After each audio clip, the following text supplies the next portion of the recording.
Bonjour à toutes et à tous, bienvenue à notre webinaire organisé en collaboration avec BPI France. Je vous remercie de patienter une petite minute le temps que l'ensemble des participants puissent se connecter.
Bonjour à toutes et à tous, nous allons pouvoir démarrer. Donc, bienvenue à notre webinaire sur la présentation de dispositifs de financement avec un focus sur la partie innovation.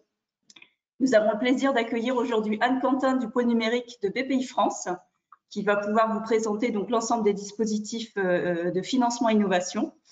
Vous aurez également l'occasion ensuite de poser vos questions. Alors, concernant les prochains webinaires et événements organisés par le pôle SCS ou autres, donc nous avons des prochaines rencontres le 10 septembre, celle du 29 juin en fait est passée. Le 10 septembre, donc, nous avons un rendez-vous Green Mobility, Urban Mobility Innovation Day, donc soit avec des conférences, pitch et rendez-vous B2B au village Baïséa à Sofia. Le 28 septembre, vous pourrez nous retrouver pour un GT IA Big Data avec showroom à Marseille à la Belle de Mai. Le 7 octobre, le Micro Innovation Day numéro 2 à Marseille au campus de Faro. Et le 26 novembre, des rencontres labo PhD dans le 13, donc le lieu n'est pas encore défini. Concernant les prochains WebTech avec Fabienne de Thomas, donc vous pourrez la retrouver le 9 juillet. Donc vendredi, sur la thématique 5G, enjeux et opportunités pour l'industrie 4.0 avec HPE, MIOS, CEA et CEALETI. Les prochains WebTech auront lieu donc à la rentrée, notamment le 14 septembre avec l'IoT Asset Tracking et Geofencing avec la participation de MIOS. Et le 15 octobre, sur la technologie au service de l'expérience client personnalisée avec les sociétés Scient et Tuito. Pour s'inscrire à l'ensemble de ces événements, vous pouvez envoyer un mail à Audrey Rigolet, dont le mail est affiché. En ce qui concerne les webinaires, donc nous avons celui d'aujourd'hui et ensuite le prochain aura lieu le 16 septembre sur la sensibilisation de la cyber pour la filière énergie. Il y aura également les salons CIDO Lyon et Paris, Big Data World et IA World. En ce qui concerne les publications, elles sont donc sur notre site web. Vous aurez les slides qui vous seront adressés avec le lien.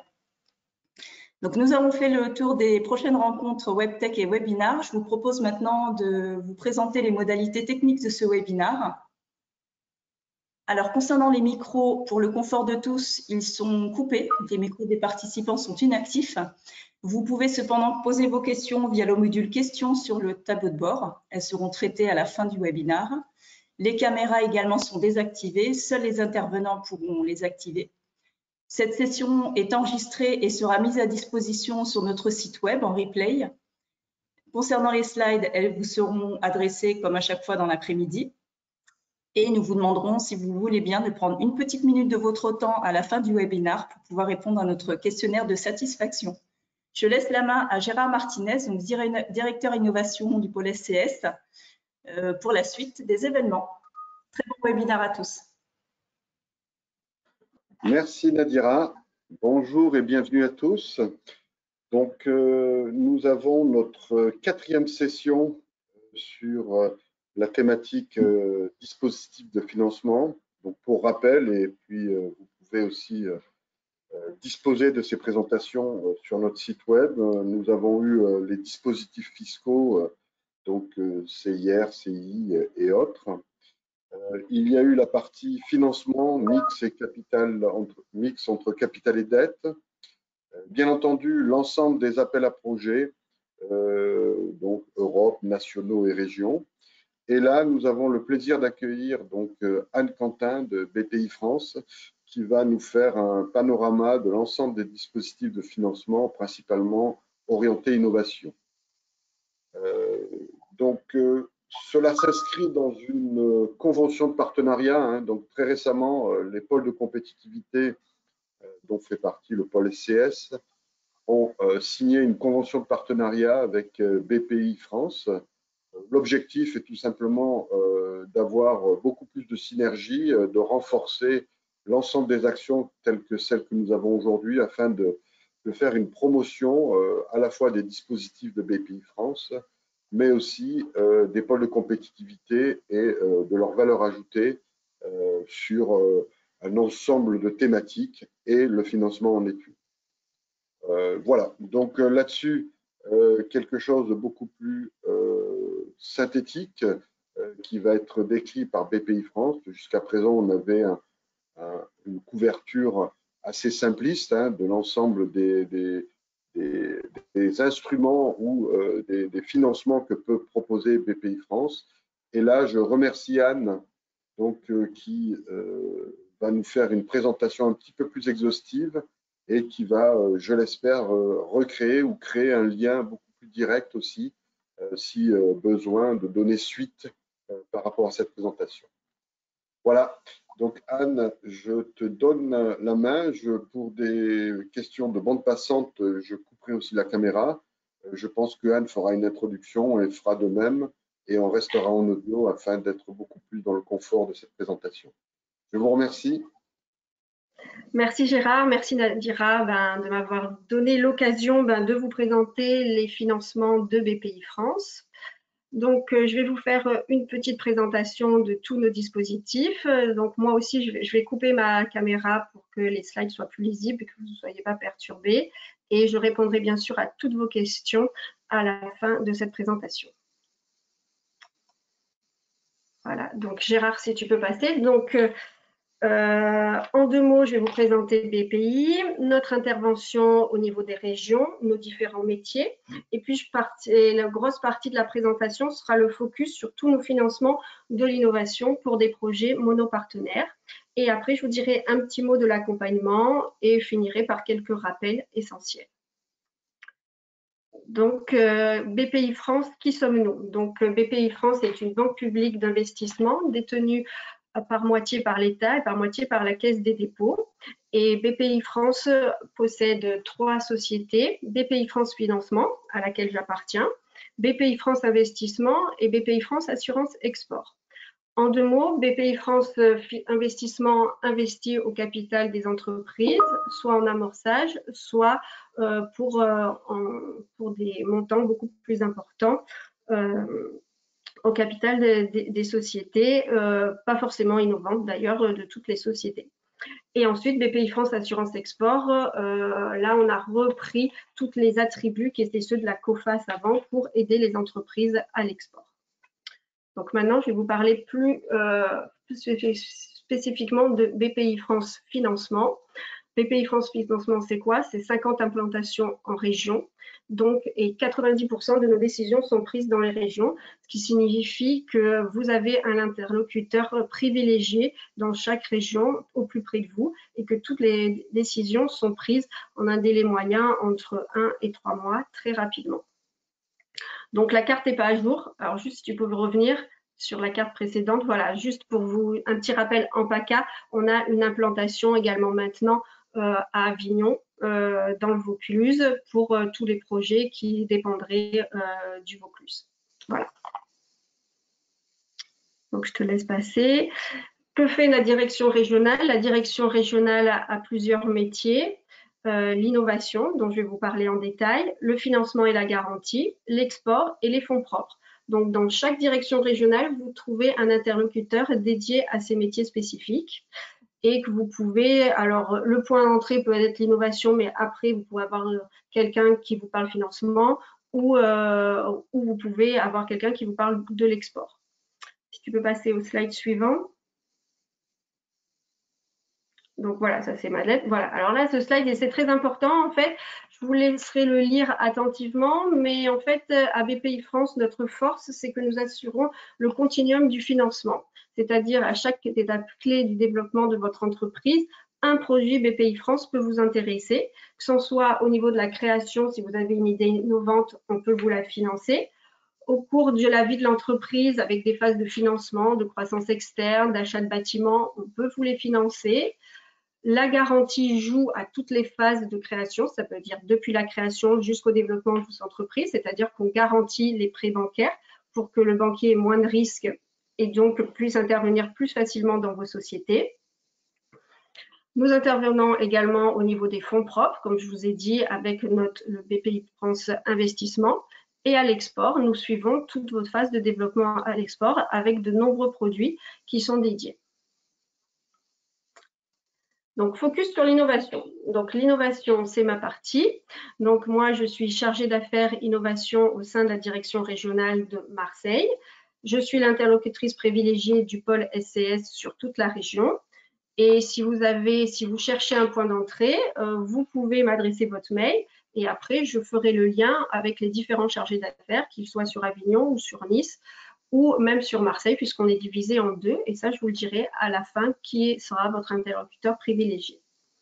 Donc, l'innovation, beaucoup d'aides selon votre projet et sa phase de maturité et les besoins financiers dont vous avez besoin. La première aide que nous adressons, c'est la bourse French Tech. C'est une aide adressée aux PME de moins d'1 an. Donc, c'est vraiment entre la création et votre première année. Vous pouvez nous solliciter sur un projet d'innovation. Ce projet d'innovation, on peut le financer à entre 15 000 et 30 000 euros, c'est-à-dire pour un projet qui en fera le double, puisque nous intervenons toujours pour moitié du projet innovant. Ce que nous finançons, c'est tous les coûts internes, c'est-à-dire les salaires, et les coûts externes liés au projet, c'est-à-dire aussi bien l'API que la recherche de partenaires, que la sous-traitance, les certifications, les études de marché, enfin beaucoup de choses qui vous permettent à vous de finaliser votre projet de R&D.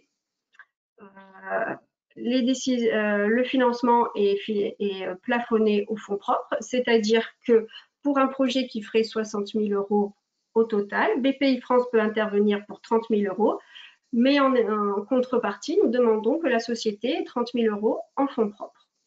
Les délais de décision sont très courts, c'est à peu près 1 mois à partir de la date où vous déposez votre demande de dossier. Le décaissement se fait en 2 fois, 70% dès le début, dès le démarrage, et 30% à la fin du projet, sous justification des dépenses. Voilà. L'aide à la faisabilité, donc là c'est bien de la subvention dont on parle. Deuxième aide sous forme de subvention, l'aide à la faisabilité, c'est la même aide que la précédente, mais pour les entreprises de plus de 1 an. C'est-à-dire, on finance toujours des phases de prototypage, mais ça peut être pour des sociétés, par exemple, qui, au bout de 5 ans, ont un nouveau projet innovant, veulent tester un petit peu si ça marche au niveau technique, au niveau marché, et donc ont besoin d'une phase de faisabilité. Et là, nous prenons encore 50% du montant du programme et nous pouvons aller jusqu'à 50 000 euros. C'est-à-dire que pour un projet qui ferait 100 000 euros, nous pouvons vous accorder une subvention de 50 000 à condition toujours que vous ayez 50 000 en fonds propres pour financer votre partie. Le délai de décision est le même que précédemment, 1 mois, et le décaissement se fait en 2 fois, 70 dès le démarrage et les 30% restants sur justification des dépenses au dépôt du dossier. Les dépenses financées sont les mêmes, les salaires et toutes les charges externes afférentes au projet innovant. Donc ça, c'était pour les 2 aides sous forme de subvention. Après, pour les projets plus importants, c'est-à-dire que les projets où on sort de cette phase de faisabilité et on va vers des phases de développement, on a des aides sous forme d'avance des récupérables. Alors, c'est la première aide. Il s'agit d'un prêt à taux zéro. Comme vous le voyez, les bénéficiaires, c'est les PME de moins de 3 ans ou ayant un projet de rupture technologique. C'est très important parce que vous verrez, on a une deuxième aide après qui est à peu près le pendant de cette avance récupérable. Ça s'appelle le prêt innovation R&D. Donc, ces 2 aides financent le développement de la R&D, l'une pour les entreprises de moins de 3 ans avec un projet de rupture technologique. Parce que cette aide, sa spécificité, c'est que si jamais il y a un échec technique, c'est-à-dire que si au bout du projet qui fait 1 an, 2 ans, le résultat technique n'est pas à la hauteur de ce qui avait été annoncé, une partie de l'aide, c'est-à-dire 60%, se transforme en subvention. C'est-à-dire que vous n'aurez à rembourser que 40% qui correspond à l'acquis technologique. C'est pour ça qu'on privilégie cette aide pour les entreprises récentes et ou pour les entreprises qui ont des projets de rupture technologique où finalement la finalité technique n'est pas acquise. Comme pour nos aides précédentes, nous finançons un programme innovant et toutes les dépenses financées sont les frais de personnel, toutes les dépenses de sous-traitance, l'achat de matériel pour faire les prototypes, les études de marché, les frais de propriété industrielle, et enfin, tout ce qui peut entrer dans l'assiette en fait d'un projet innovant. Le prêt donc à 0%, avec 3% de frais de gestion, et on peut aller, notre taux, j'ai dit entre 40 et 50%, souvent c'est 45%. Si le projet est collaboratif, le taux d'intervention peut être augmenté, c'est-à-dire que si vous êtes 2 sociétés qui travaillaient sur un même projet, on augmente le taux et on passe à 65% pour le même projet de R&D. Le décaissement se fait en 2 fois, 70% immédiatement, 30% à la fin du projet, avec justification de toutes les dépenses. Et le déféré de remboursement est de 1 à 3 ans.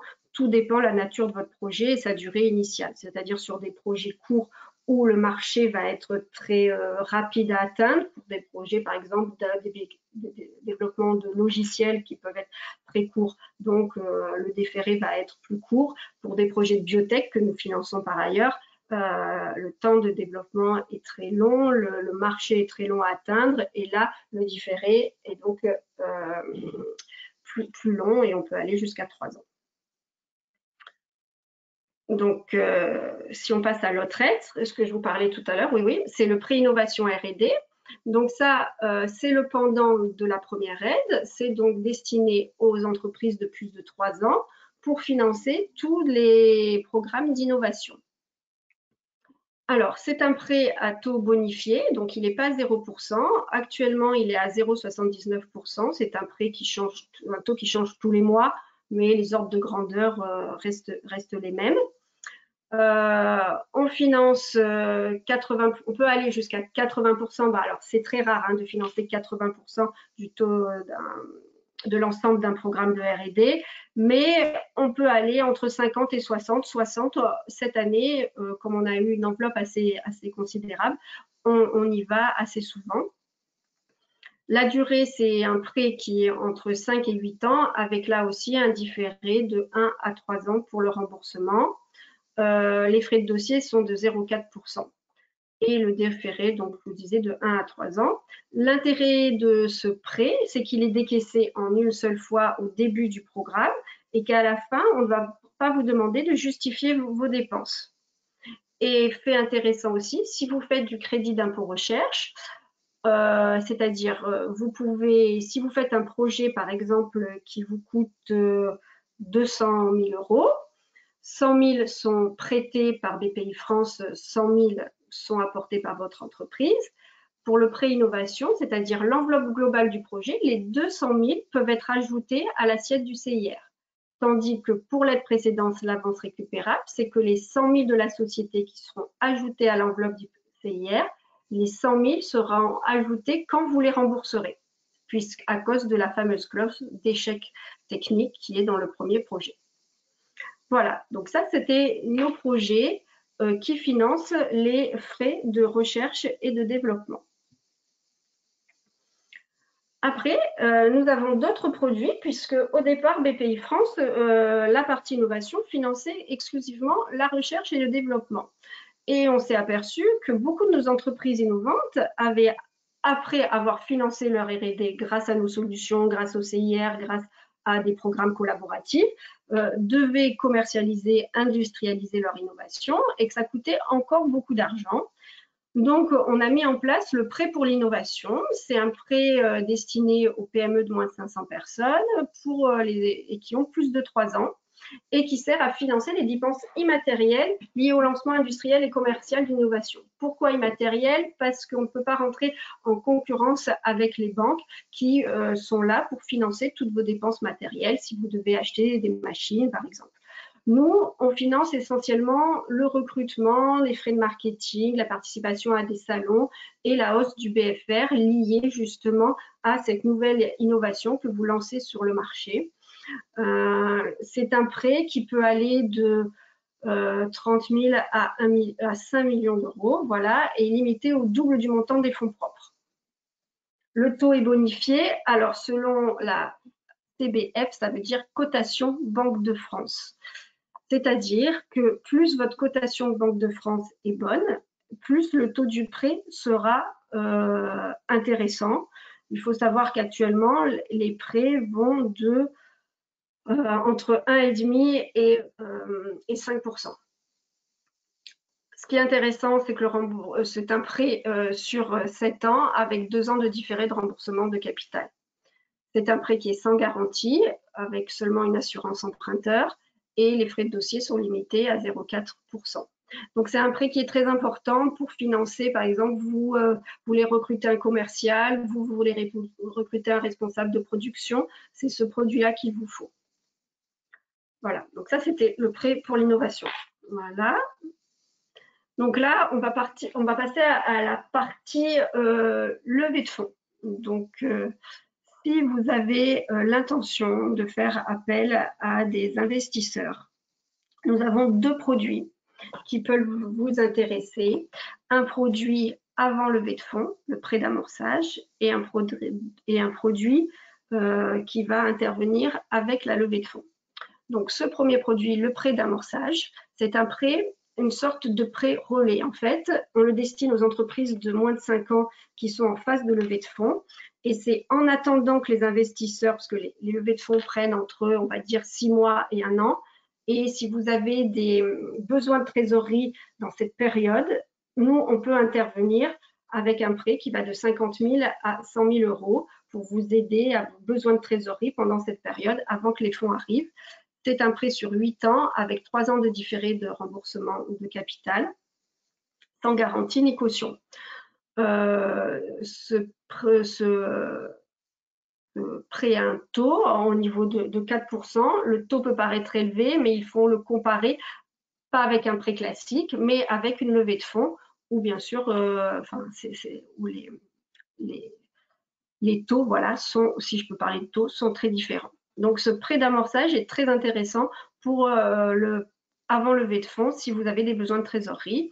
Bien sûr, vous devez avoir eu une aide à l'innovation avant, puisqu'on aide que les entreprises quand même qui innovent. Donc, le critère, c'est d'avoir une aide à l'innovation. Et le montant du prêt se fera en fonction des fonds propres de l'entreprise. C'est du 1 pour 1 également. Voilà, si tu veux passer au slide suivant. Le prêt d'amorçage d'investissement. Là, vous réalisez une levée de fonds d'un montant minimum de 200 000 euros. Et là, on peut vous accompagner avec un prêt d'amorçage d'investissement pour la moitié de la levée de fonds que vous avez effectuée. C'est-à-dire, vous levez 200 000, on peut mettre 100 000 euros en plus. Ou vous levez 300 000, on peut mettre 150 000. On peut monter comme ça jusqu'à 1 million d'euros. On peut même monter plus puisqu'on a une enveloppe dédiée pour des projets nationaux. Donc, même si vous levez 4 millions, on peut aller jusqu'à 2 millions. Enfin, c'est rare, c'est une instruction qui est un peu plus longue, mais on peut le faire.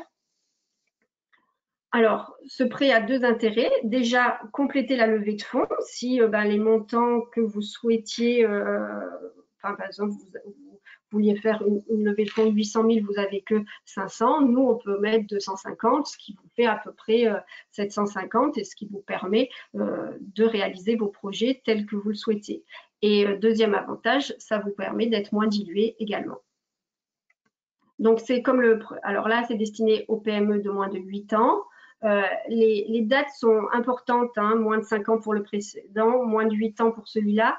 parce que voilà, c'est des critères qui ne sont pas modifiables. Hein. Donc, si la date de décision intervient après la date anniversaire, on ne pourra pas vous octroyer le prêt. C'est des prêts bien sûr sans garantie. Les frais de dossier sont à 0,4% comme toutes nos aides. Important, prêt sur 8 ans avec 3 ans différés de remboursement de capital. Et les taux, celui-là est un peu plus bas que le précédent, il tourne autour des 3,5%. Voilà. Donc ça, c'était pour nos panels en fait d'offres de financement, aussi bien financement de la R&D, financement de la commercialisation et de l'industrialisation, qu'un financement en phase de levée de fonds. Après, depuis 2018, on a 2 nouveaux produits qui se sont rajoutés sous l'influence, enfin, en fait, dictés par l'État, hein, puisque c'est le Premier ministre sur décret du 3 mai 2018 qui a permis à BPI France de financer la Deep Tech. La Deep Tech, c'est quoi? C'est les projets à forte rupture technologique sous forme de 2 moyens, la bourse French Tech Émergence et l'aide au développement Deep Tech. Alors, pour être Deep Tech, je vais faire une parenthèse sur la Deep Tech. La Deep Tech demande une labellisation, c'est-à-dire que pour toutes les autres aides, vous déposez, vous voyez votre chargé d'affaires, vous déposez lors d'un rendez-vous, il vous dit oui, votre projet est éligible, vous déposez le dossier, il instruit, il est décidé. Pour la Deep Tech, le parcours est un peu différent parce que avant de déposer votre dossier, le chargé d'affaires va demander à la cellule Deep Tech de Paris de qualifier votre projet Deep Tech, c'est-à-dire que cette cellule Deep Tech doit valider que votre projet répond aux 4 items suivants, c'est-à-dire issu d'un laboratoire de recherche ou ayant un lien fort avec la recherche publique, présentant de fortes barrières à l'entrée, avec des forts verrous technologiques et donc un besoin de pays, constitue un avantage fortement différenciateur par rapport aux offres existantes et enfin caractérisé par un go-to-market long et complexe, donc probablement capitalistique. Voilà, donc ces 4 points doivent être vus en amont d'un dépôt de projet pour savoir si vous pouvez être qualifié Deep Tech. Une fois que vous êtes qualifié Deep Tech, vous pouvez prétendre à ces 2 aides. Donc, si tu veux passer au slide suivant. D'abord, la bourse French Tech Émergence. Alors, c'est la bourse French Tech Émergence. Comme la bourse French Tech précédente, c'est destiné aux entreprises de 1 an qui sont qualifiées de moins de 1 an, qui sont qualifiées Deep Tech. Et donc, c'est pour soutenir leur projet de R&D dans la phase de prototypage, dans la phase de faisabilité. Et là, c'est une subvention qui se peut atteindre 90 000 € et qui peut couvrir 70% des dépenses éligibles. L'entreprise devra fournir un justificatif comme quoi elle possède en fonds propres les 30% restants. La durée du programme, c'est entre 12 et 18 mois. Les délais de décision, entre 1 et 2 mois, puisqu'il y a toute cette phase Deep Tech qui est prise en compte.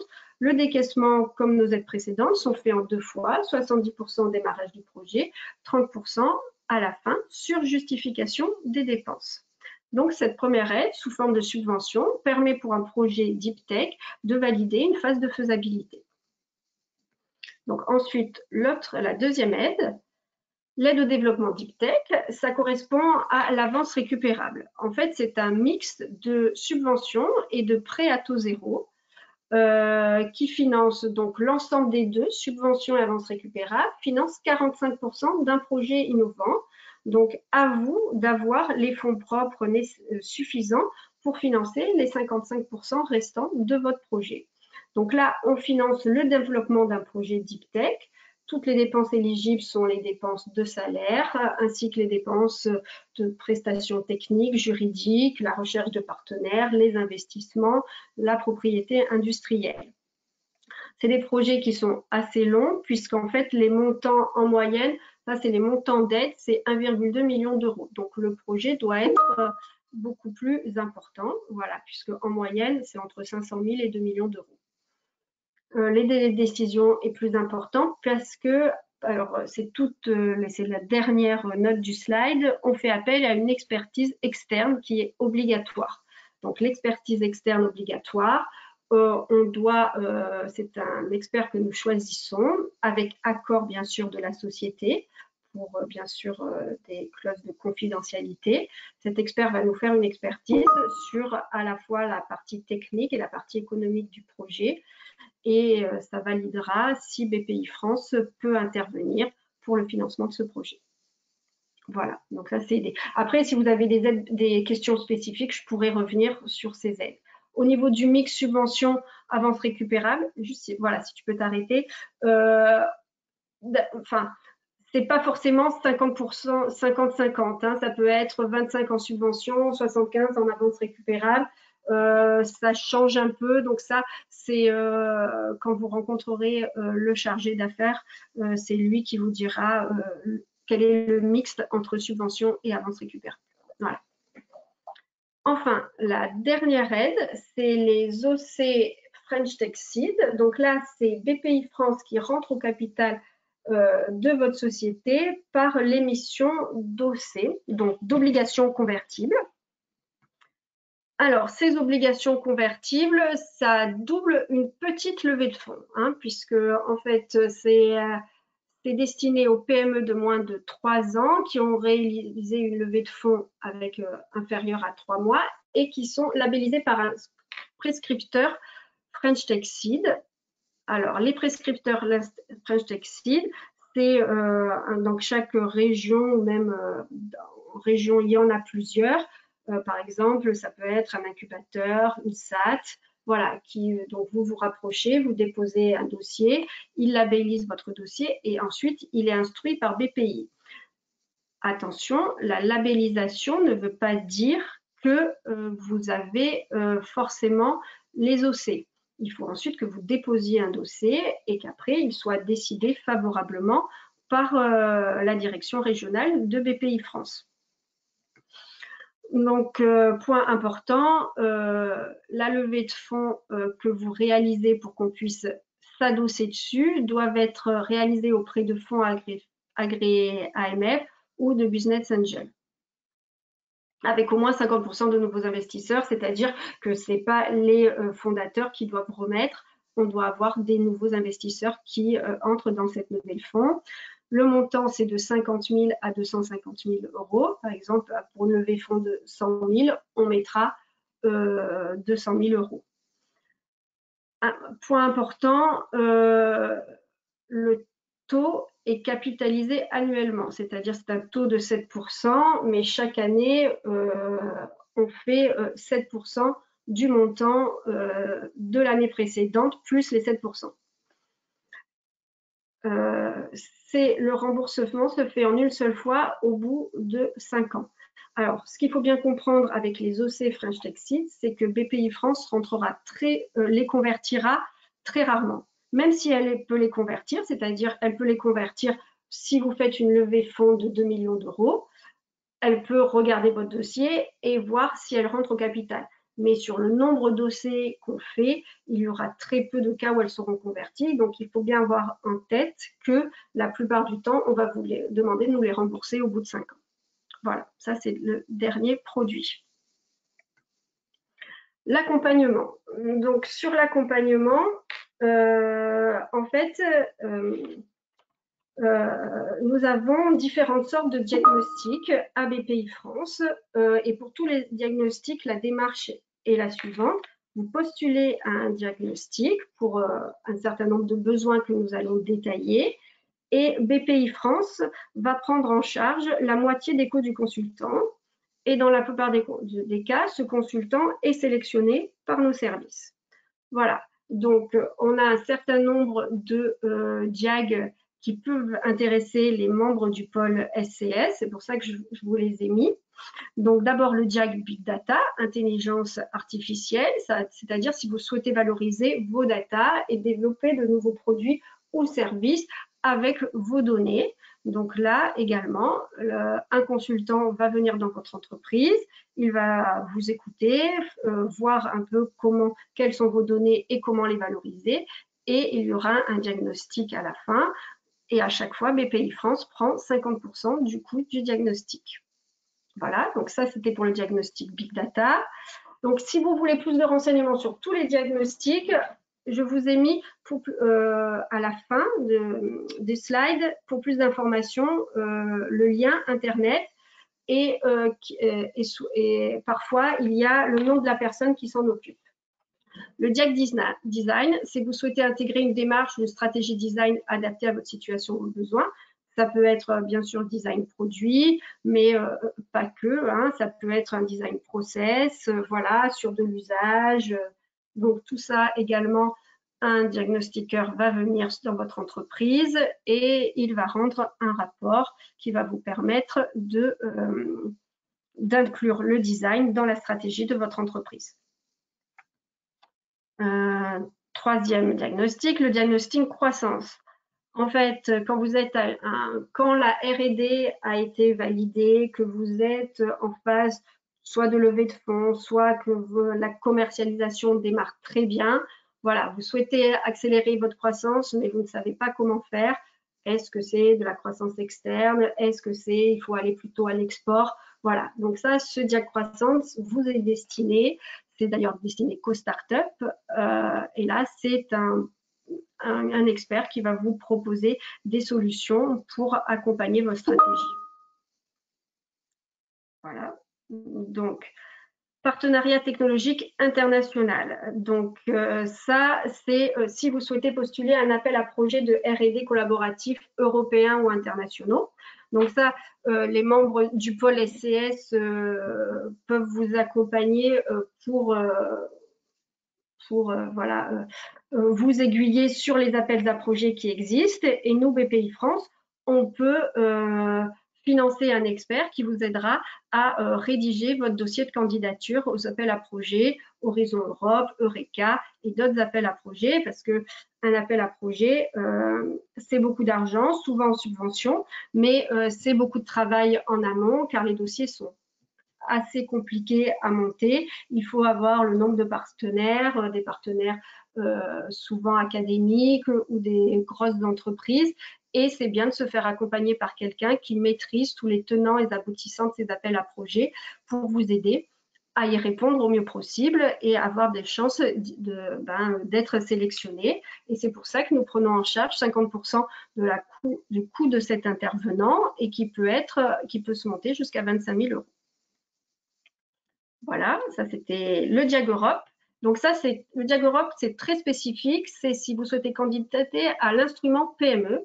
L'instrument PME, c'est un programme de la Commission européenne. L'instrument PME, ça a deux phases. Une phase 1 pour une phase de plus de faisabilité et une deuxième phase, c'est plus sur des projets beaucoup plus importants. C'est des aides sous forme de subvention. Et pour ces projets qui sont aussi des projets très lourds, nous vous aidons à les monter comme le partenariat international. Et donc ça, sur des phases, et là, le montant des prestations peuvent aller de 10 000 et voilà, de 2 500 à 10 000 € pour la phase 2. Voilà, et là aussi, on accompagne votre projet. Diag Défense Europe, c'est postuler un appel à projet de R&D sur Fonds européen de défense. Donc, c'est des appels à projets très spécifiques. Et là aussi, nous vous aidons à trouver votre partenaire et négocier l'accord de consortium, déposer le projet. Tout ça, c'est un consultant qui peut le faire à votre place. Et nous finançons 50% de son intervention, limitée à 25 000 €. Et enfin, je crois, le dernier diag, le diag cyberdéfense. Alors ça, c'est les sociétés du pôle SCS qui sont dans ce créneau de cybersécurité peuvent en avoir besoin. C'est réaliser un audit de sécurité des systèmes d'information, accompagner la mise en œuvre d'un plan de remédiation et effectuer un audit de vérification à l'issue de cette mise en œuvre. Voilà, je vous laisse lire le slide qui est très détaillé. Et surtout, si vous avez des questions sur ce slide, enfin sur ce diagnostic qui est très spécifique, n'hésitez pas à aller sur les liens que je vous ai donnés. Il faut savoir que nous finançons sur la phase 1, c'est-à-dire la phase d'audit, jusqu'à 8 000 € et sur la phase 2, c'est-à-dire l'accompagnement à la mise en œuvre et l'audit final de vérification, jusqu'à 6 000 €. Les phases 2 et 3 sont facultatives. Si vous avez fait la phase 1, vous n'êtes pas obligé de faire les 2 et 3. Par contre, les phases 2 et 3 sont indissociables l'une de l'autre. Voilà, ça c'était. Et pour finir, petit rappel pour toutes nos aides. Alors, principalement pour nos aides innovation, c'est-à-dire pour tout ce qui est recherche et développement. Je voulais apporter quelques précisions sur les points que nous regardons pour savoir si votre projet a des chances d'être financé par BPI France. D'abord, un profil financier. Si vous n'avez pas les fonds propres, c'est suffisant. Ce n'est pas la peine de venir nous voir, puisque nous, toutes nos aides, c'est du 1 pour 1 par rapport aux fonds propres. Donc ça, soyez vigilants. Vous n'avez pas besoin de mettre tout au capital. Ça peut être des comptes courants d'associés qui sont bloqués. Vous pouvez faire appel aussi à des prêts participatifs en début de projet. Voilà, tout ça pour nous, c'est... et on fera attention également à votre niveau de trésorerie, parce que voilà, il faut que le projet soit financé bien sûr par BPI, mais aussi par vos soins, et que le plan de financement soit à peu près respecté. L'équipe, très importante, puisque c'est avant chaque dépôt de projet, nous vous rencontrons physiquement. Bon, pendant cette période, ça a été plutôt derrière un écran, mais là, nous revenons aux entretiens en présentiel, et donc nous regardons les compétences de l'équipe ou du porteur s'il est seul, son parcours, voilà, de qui il souhaite être accompagné. Donc ça, c'est très important pour la réussite d'un projet. Bien sûr, le projet innovant. Quels sont ces éléments différenciateurs? Nous vous demanderons toujours de faire une étude de l'état de l'art, c'est-à-dire de ce qu'il existe et en quoi vous vous différenciez. Et également de faire, nous, un projet innovant, il n'est jamais innovant en soi, il est innovant par rapport à un marché. Donc, toujours nous dire par rapport au marché, à quels besoins vous répondez. Ensuite, le modèle économique, c'est la source quelles sont vos sources de revenus et sont les modes de distribution, les modes de commercialisation, comment vous allez cibler vos clients, segmenter votre marché. Quelles sont vos réalisations à date, si vous avez fait une preuve de concept, déjà un prototype, si c'est une simple simulation. Voilà, ça, on veut savoir où vous en êtes et là où vous voulez arriver. C'est d'ailleurs les travaux de R&D prévus, les objectifs, le planning et à chaque fois le budget. Voilà, ça c'était les points d'intention pour les aides à l'innovation. Et un dernier point, voilà, alors ça c'est le pôle spécifiquement qui m'a demandé d'en parler, parce qu'il y a beaucoup de questions apparemment sur les entreprises en difficulté. Alors, BPI France, nous respectons la règle suivante, qui est une règle européenne. Une entreprise est considérée en difficulté si bien sûr elle est concernée par un jugement d'ouverture de procédure collective, sauvegarde, redressement judiciaire, liquidation judiciaire, ou si elle est âgée de plus de 3 ans et que les pertes cumulées ou augmentées des réserves sont supérieures à la moitié du capital souscrit, prime d'émission incluse. Ça veut dire, je vous ai mis le petit calcul, si votre entreprise a plus de 3 ans et que son capital plus ses primes d'émission, que vous divisez par 2, si vous ajoutez les réserves et que vous soustrayez ou vous additionnez le report à nouveau et le résultat, et si vous obtenez un chiffre négatif, votre entreprise est en difficulté. Si votre entreprise est en difficulté, nous ne pouvons pas l'aider. C'est-à-dire qu'aucune de nos aides sont éligibles dans le cas des entreprises en difficulté. Un petit mot sur 2020. Voilà, en 2020, c'est-à-dire que si en 2019, vous n'étiez pas entreprise en difficulté, si vous avez plus de 3 ans, et qu'en 2020, à cause de la crise économique et sanitaire que nous avons subie, votre entreprise est en difficulté, ça ne compte pas. C'est-à-dire que 2020 sera une année entre parenthèses et vous pourrez quand même être éligible à nos aides pour 2020 si vous êtes en difficulté sur 2020 uniquement. Voilà, donc ça c'était les 2 petits points de rappel. Donc j'ai fait le tour sur tout ce que je voulais vous dire. que je vous disais au début, vos interlocuteurs, je vous ai donné toutes nos coordonnées. Donc, si vous êtes sur Marseille, c'est-à-dire sur tout le 13, le 04, le 05, 13 04 05, vous faites partie de la DR de Marseille et vos interlocuteurs sont moi-même pour tout ce qui concerne l'électronique, la microélectronique et monsieur Claude Lailly pour tout ce qui concerne le logiciel et l'optique. Sur Nice, c'est-à-dire le 06, 2 interlocuteurs qui sont tous secteurs, donc vous pouvez contacter soit l'un soit l'autre, Karine Vérola et Arnaud Lapicoré. Et sur Avignon, c'est-à-dire sur toutes les entreprises du 84 et du Nord-Bouches-du-Rhône, vous pouvez contacter Carole Loger. Et enfin, pour la Deep Tech, vous pouvez contacter Elisabeth Gabor. Alors, juste pour un point, Elisabeth Gabor est en congé maternité actuellement, donc contactez les personnes précédentes et nous, on vous mettra en relation avec elle dès son retour. Mais nous pouvons traiter, moi je traite les Deep Tech relatives à l'électronique et à la microélectronique en direct sans passer par l'interlocutrice Deep Tech. Voilà, écoutez, j'ai fait le tour. J'espère que ça a été clair. Si vous avez des questions, je laisse la main et puis je remets ma caméra. Merci beaucoup, Anne. Donc, je pense que pour l'ensemble des personnes qui ont suivi la présentation, vous voyez qu'il y a un portfolio assez dense avec un certain nombre de critères. Donc, c'est un principe, je dirais, une cartographie. Il faut savoir à un moment donné où est-ce qu'on se situe dans cette cartographie en fonction de vos besoins et de votre positionnement par rapport à l'ensemble des paramètres pour un prêt ou des paramètres pour une avance remboursable ou autre.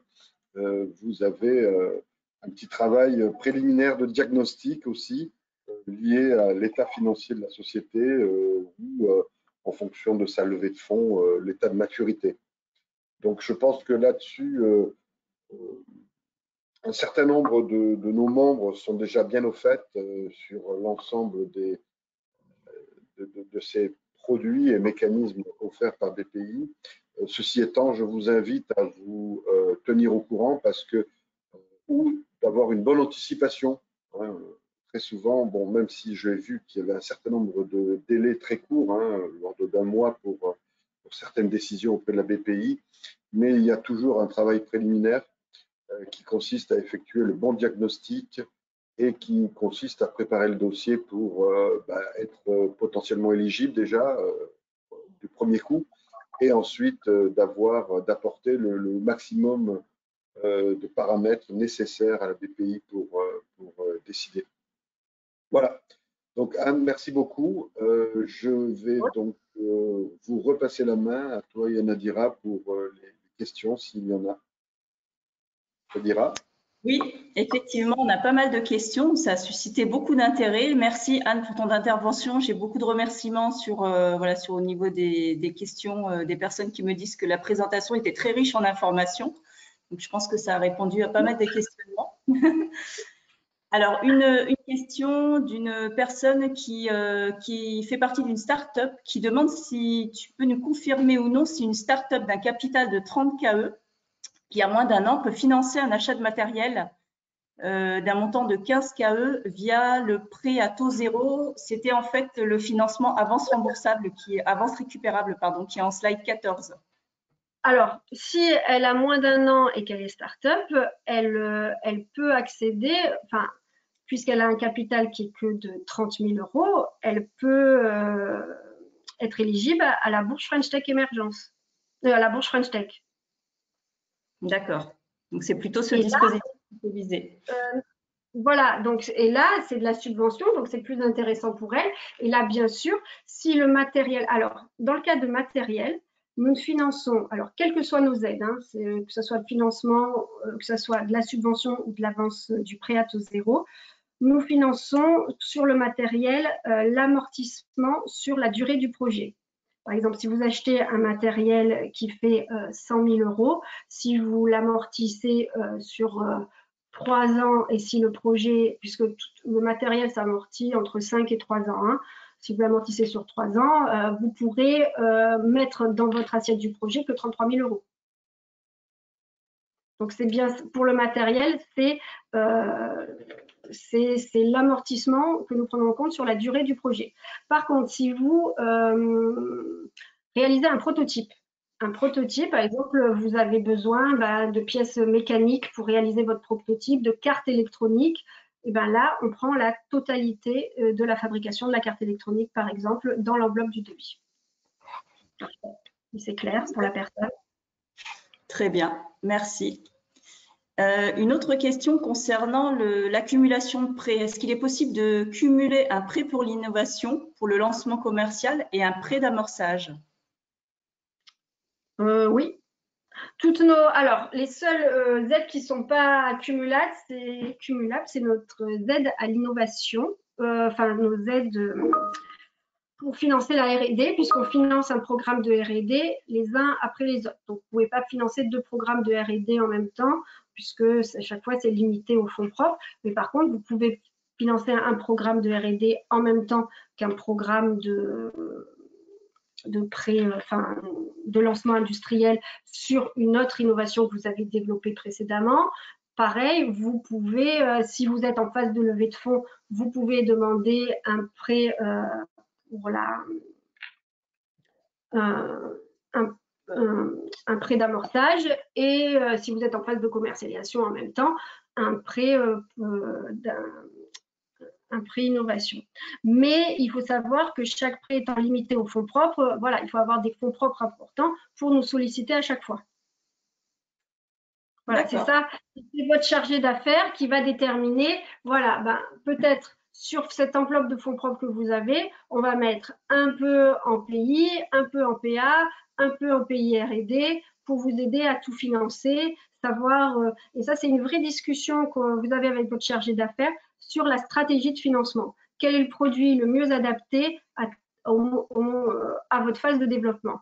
Et là, c'est une vraie discussion qui s'engage entre vous et nous pour dire, voilà, moi, j'ai un besoin de temps, mais votre besoin, il est plus sur la R&D, il est plus sur l'industrialisation, vous êtes en phase de levée de fonds, vous avez combien en tout, nous, on peut mettre combien, et on essaye d'optimiser les financements, voilà, avec vous. Et ça, c'est un échange qu'on a très, très souvent avec les porteurs de projets. D'accord, très bien, merci beaucoup.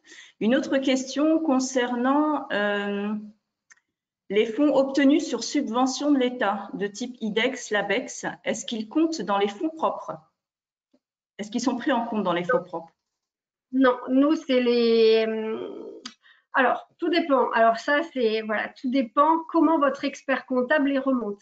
S'il les remonte, après, c'est des jeux d'écriture. S'il les remonte au niveau des fonds propres, nous, on les prend en compte. S'il les remonte pas, voilà, donc il y a une ligne fonds propres, c'est subventions, donc on peut les prendre. D'habitude, on essaye de ne pas les prendre parce que on finance 2 fois la même chose et on n'aime pas trop. D'accord, c'est très clair. En ce qui concerne le prêt Inno R&D, est-ce qu'il est possible de cumuler? Donc, le cumul est possible avec le CIR. Est-ce qu'il est limité? Est-ce qu'il y a un montant maximal? Le prêt, oui, il est limité. Je crois que je l'ai mis. Prêt de l'innovation. Non, je ne l'ai pas mis. Je crois que c'est, je ne vais pas dire de bêtises, 2 millions d'euros. Donc, c'est assez haut quand même. Tout à fait. Parfait. J'ai une dernière question concernant le prêt d'amorçage. Alors, je ne sais pas si c'est vraiment une question, mais je n'ai pas bien compris la question. Le prêt d'amorçage est conditionné à une aide à l'innovation uniquement?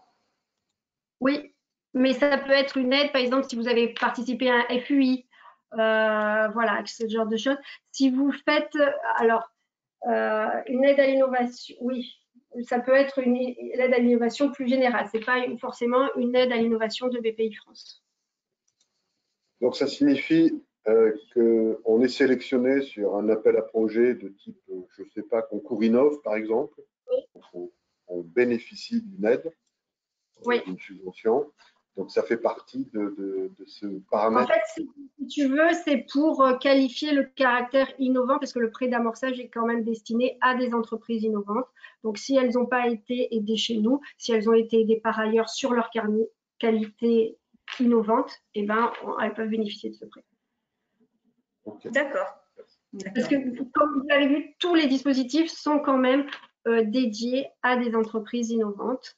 et d'ailleurs même nos prêts pour l'industrialisation et la commercialisation, il faut avoir eu une aide à l'innovation avant, mais alors au sens large, c'est-à-dire que si vous faites du CIR, vous êtes aussi éligible, voilà, donc là c'est un peu plus large. Mais c'est toujours, si vous voulez, tous ces produits-là ne doivent pas entrer en concurrence avec, enfin, c'est une histoire de concurrence, c'est-à-dire qu'on ne peut pas prêter de l'argent avec des taux si bas à toutes les entreprises, que ce soit une entreprise, un supermarché, une maison de retraite. Donc, c'est pour ça qu'on doit justifier le caractère innovant pour que les entreprises puissent bénéficier de ces aides. D'accord. J'ai une question sur le financement immatériel, notamment d'employés. Si je suis par exemple une start-up d'un an, donc c'est ma première année, je prépare mon entrée sur le marché, donc je n'ai pas encore de chiffre d'affaires. Est-ce qu'il est possible de m'aider à financer le recrutement des employés? Non, ça sera possible que sur vos employés techniques, c'est-à-dire vos ingénieurs. Vous n'êtes pas, si vous avez moins d'1 an ou de toute façon moins de 3 ans, vous n'êtes pas éligible à notre prêt d'innovation pour financer le recrutement. Par contre, toutes nos autres aides, que ce soit les subventions et les avances récupérables, financent l'embauche de personnes techniques ou de soutien aux projets innovants. Ça peut être des marketeurs, voilà, des designers, des ergonomes, voilà, toutes ces personnes qui ont un coût dans la recherche et le développement. Très bien, merci. Et une dernière question concernant des conditions d'éligibilité d'une société. Alors là, on est plus sur la localisation et le capital de l'entreprise. Donc, si l'entreprise, par exemple, a un capital international, donc un certain pourcentage de capital en France, une autre partie le siège social en France ou en Europe, comment ça se passe? Alors, nous, on finance que les entreprises françaises, c'est-à-dire que l'entreprise doit être implantée sur le territoire national. Après, peu importe ses investisseurs. C'est-à-dire que nous, une entreprise qui est dans la région PACA, mais qui a ses investisseurs qui sont tous des étrangers, elle est finançable. Nous, notre but, c'est de développer une entreprise en France, de créer des emplois en France. Donc, peu importe qui après va mettre de l'argent dans l'entreprise. Donc, le capital, nous, bien sûr, on va faire des diligences, puisqu'on est une banque. Donc, bien sûr, on évite les entreprises qui sont dans des paradis fiscaux, enfin, ce genre de choses. Mais après, que vous ayez vos investisseurs qui soient dans n'importe où en Europe, voilà, il y a peu, ou même dans le monde entier, il n'y a aucun souci pour que nous la finançons. Mais par contre, il faut que son établissement, par exemple, on ne peut pas prêter si le siège de l'entreprise est en Allemagne, on ne pourra prêter qu'à la filiale si la filiale fait de la R&D en France, valorise de l'emploi en France et déclaré en France, on pourra aider sa filiale. Bien sûr, si c'est mieux, si elle respecte, parce que si elle appartient à un grand groupe, que ce soit un grand groupe français ou allemand ou italien, ça ne va pas marcher. Très bien, merci. Oui, en fait, c'est le principe des aides publiques qu'on a aussi sur les appels à projets. Hein. Donc, la notion de toutes ces aides ou ces accompagnements sont là pour faire de la création de valeur en France. Hein. Oui. Donc, la création de valeur, c'est le développement d'une entreprise, mais c'est surtout, entre guillemets, sa main-d'œuvre, hein, ses ingénieurs, ses techniciens, tout l'ensemble des personnes qui constituent la société. Tout ça fait travailler des structures, des laboratoires, des sous-traitants en France, dans le territoire, et c'est ça aussi qu'on vise, hein, même si vous avez peu d'employés, mais que vous faites travailler de la R&D en local, voilà. Enfin, le but, c'est de développer de l'économie localement ici dans la région. Et en général, s'il y a un mix capitalistique avec des fonds étrangers, je dirais que c'est bienvenu, dès l'instant où c'est pas dans une optique de prédateur, hein, mais c'est très bien, c'est au contraire. J'ai beaucoup vu des entreprises, même des étrangers qui venaient en France créer leurs entreprises. Hein. des Canadiens, des Américains, qui trouvaient que nous avions beaucoup d'attrait, aussi bien au niveau développement que sur les profils de nos ingénieurs, et qui venaient spécialement chercher de la main-d'œuvre qualifiée en France et qui créaient leur entreprise en France. Donc, on a beaucoup d'atouts, donc on essaye. Et quand ces gens-là viennent, nous les aidons bien volontiers à créer une entité ici. Super, merci. J'en profite, Anne. J'ai une vraiment dernière question parce que je sais que d'autres membres nous avaient déjà posé la question. Est-ce qu'il y a des aides spécifiques à la réglementation CE sur des dispositifs médicaux? Alors, non, ce n'est pas spécifique, mais le dispositif, le marquage CE, tu veux dire, pour dispositif médical. Ça rentre dans, quand vous faites un programme de R&D, ça rentre dans les frais de R&D, comme les dépôts de brevets, la validation, voilà, enfin, tout ça, c'est des coûts qui sont éligibles. Donc, il n'y a pas d'aide spécifique, mais ça fait partie en global du projet de R&D. Donc, voilà, donc, vous pouvez mettre ces coûts, je sais qu'ils sont très importants, et c'est des coûts qui sont éligibles, bien sûr. Parfait, je n'ai pas d'autres questions. Mais on finance à chaque fois un projet, donc il faut les inclure dans le projet. Vous avez un dispositif à financer, et ça va jusqu'au bout, à la validation du dispositif à la fin, mais en passant par tous les travaux qu'il y a eu pour le développer avant. Parfait. Écoute, merci beaucoup. Gérard, je ne sais pas si tu veux intervenir à nouveau. Non, non, juste pour compléter, je pense que vous voyez la slide numéro 10, hein, c'est quelque chose qui vous permettra de vous repérer. Je pense que la première chose, c'est de bien se situer, comme je dis, il y a une cartographie, essayer de se situer, et en fonction de ça, il y a rentrer dans le détail technique de chaque possibilité telle que Anne a pu le faire. Mais je pense que bon, cet aspect diagnostic est très important, et c'est pour ça qu'il faut ne pas hésiter. C'est pas la peine de comprendre tout de suite qu'est-ce qui est le bon guichet, entre guillemets. Contacter et poser vos problèmes, et à partir de là, vous aurez une construction beaucoup plus simple, et surtout bien situer, bien identifier vos besoins et où est-ce que vous vous positionnez dans le cadre de développement de votre entreprise ou de votre projet. Voilà. Et voilà, et si j'avais un mot encore pour compléter ce que tu viens de dire, n'hésitez pas à nous solliciter bien amont, même si votre projet n'a pas démarré, même si vous ne savez pas entre ce que vous allez faire, parce que des fois, parce que nous, toutes nos dépenses, en fait, notamment sur les projets de R&D, les dépenses éligibles le sont à la date du dépôt du projet. Donc, si vous commencez à dépenser, à faire votre projet, puis qu'au milieu, vous vous dites « Ah ben, j'ai pas assez de financement, je vais faire appel à BPI », tout ce que vous aurez financé sur vos propres fonds avant, nous, on ne pourra pas intervenir dessus. On ne pourra pas faire moitié-moitié sur ce que vous avez déjà dépensé. Donc, essayez de nous solliciter vraiment au démarrage, même si vous n'avez pas encore créé la société, même si, voilà, si vous êtes tout au début, voilà, parce que ça peut être après, voilà, des fois des gens arrivent trop tard, ils disent ah ben non, c'est trop tard. Donc n'hésitez pas à nous solliciter avant, on monte un plan de financement ensemble, et puis après au fur et à mesure, on a d'autres rendez-vous pour concrètement arriver au dépôt du projet. Voilà. Écoutez, je vous remercie pour votre écoute, vos questions. Et voilà, donc je vous ai laissé mon mail, mon numéro de téléphone, ainsi que ceux de mes collègues. Vous n'hésitez pas à les solliciter.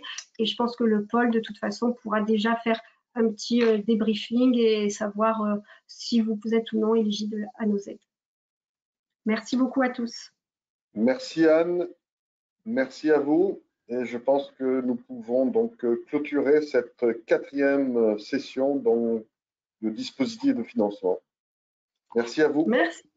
N'oubliez pas de répondre à notre petit questionnaire juste avant d'éteindre vos PC. Je vous remercie beaucoup. Très bonne journée à tous. Merci beaucoup, Anne. Au revoir. Au revoir.